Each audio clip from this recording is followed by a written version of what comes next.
Les amis, c'est les vacances cette semaine. Ouais. Wouh, c'est les grandes vax, les vacances de patates comme on dit chez nous. Et si on les appelle comme ça, c'est parce que les vacances, elles nous donnent la patate, elles nous filent la frite. Non, pas du tout en fait. Si on les appelle comme ça, c'est parce qu'à l'époque, les enfants devaient travailler avec leurs parents pour ramasser des tubercules dans les champs. Ce qu'on appelle communément de l'exploitation infantile. Enfin bon, c'est les vax, quoi. Wouh. Et si vous avez un peu de chance et d'argent, il se peut que vous partiez à l'étranger, que vous alliez par exemple dans un aéroport. Peut-être même à l'aéroport de Dunedin en Nouvelle-Zélande. Si vous avez, je sais pas, énormément d'argent et très peu de conscience écologique par exemple. Ouais. Et pour vous punir de ce manque d'éthique, l'aéroport de Dunedin a décidé d'interdire tous les câlins de plus de 3 minutes. Et voilà, c'est le flicage de la tendresse Valérie, on y est. Big Brother, contrôle de la pensée à d'autres, hein. Pis quoi? Non mais on est muselé Valérie, muselé. Non, c'est pas une blague, l'aéroport a vraiment posé ce panneau devant la sécurité pour fluidifier le trafic. Bon, en vrai, je comprends que ça fasse scandale, mais voilà, 3 minutes pour un câlin, ça va. Enfin, non, en fait, ça va pas, c'est vraiment très très long. Ouais. Mais 3 minutes, c'est énorme. 3 minutes, c'est la durée de ma chronique. Faire une accolade à quelqu'un 3 minutes, c'est pas un câlin, c'est un soft kidnapping. Imaginez, vous devez serrer quelqu'un dans vos bras pendant toute ma chronique. Allez, viens Valérie, on essaye. Allez, dans mes bras. Viens.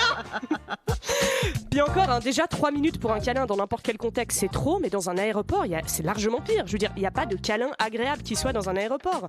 T'as tout le temps trop chaud parce que t'as mis sur toi toutes les couches qui rentraient pas dans ta valise. T'as un passeport dans les mains, un sac sur le dos. Ça fait que la personne en face sait pas trop où foutre ses bras. Fait plus une accolade à un ispac qu'à un humain.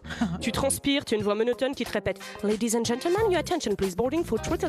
T'as des néons moches dans la gueule, puis surtout, t'es pas focalisé sur le moment présent parce que dans ta tête, tu te demandes juste attends, imagine, ils ont encore changé les dimensions des valises cabines. Oh non, tu crois que je vais devoir mettre mon sac dans ce petit testeur métallique devant tout le monde ? Bon, par contre, l'aéroport de Dunedin, en Grand Prince, propose une alternative. Si vous voulez vous prendre dans les bras plus longtemps, sur le panneau, il est écrit « Pour tout adieu plus long, veuillez utiliser le parking. » Sexy.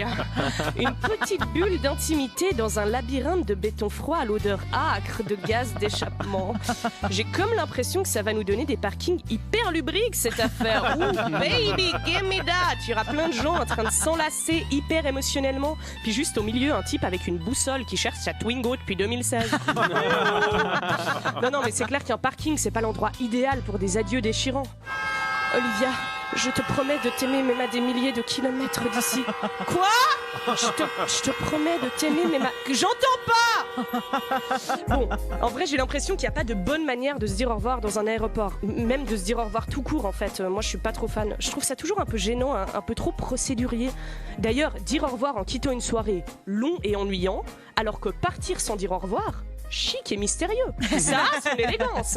Oui. Enfin, jusqu'à ce que tes potes pensent que t'es peut-être morte, puis que des flics débarquent chez toi en trombe, puis ils se trouvent devant le spectacle navrant d'une meuf en vieux jogos en train de manger des spags froids à même la casserole en regardant une rediff de Friends. Ouais, enfin bref, le revoir, c'est pas trop mon truc. Par contre, les câlins, moi, j'adore ça. Mais je sais pourquoi. Je pense que c'est parce que je suis une meuf. Les mecs, ils osent pas trop se prendre dans les bras parmi. Pour libérer leur affection, ils sont obligés de faire des trucs méga absurdes. Genre faire un grand écart physique. Par exemple, escalader une paroi rocheuse et se donner une grosse tape dans le dos à torse nu. Ce qui est d'ailleurs sans doute pour moi l'équivalent hétéro d'un après-midi glitter et voguing. Enfin bref, Valérie, comme tu l'as remarqué, toi qui es en train de me faire un câlin dans un malaise troublant depuis ces 3 minutes de chronique, c'est quand même vachement long. Alors finalement, peut-être que les mecs ont raison avec leur grande tape dans le dos après l'effort. Au moins, c'est rapide, efficace et puis on n'a même pas besoin de parking. Libre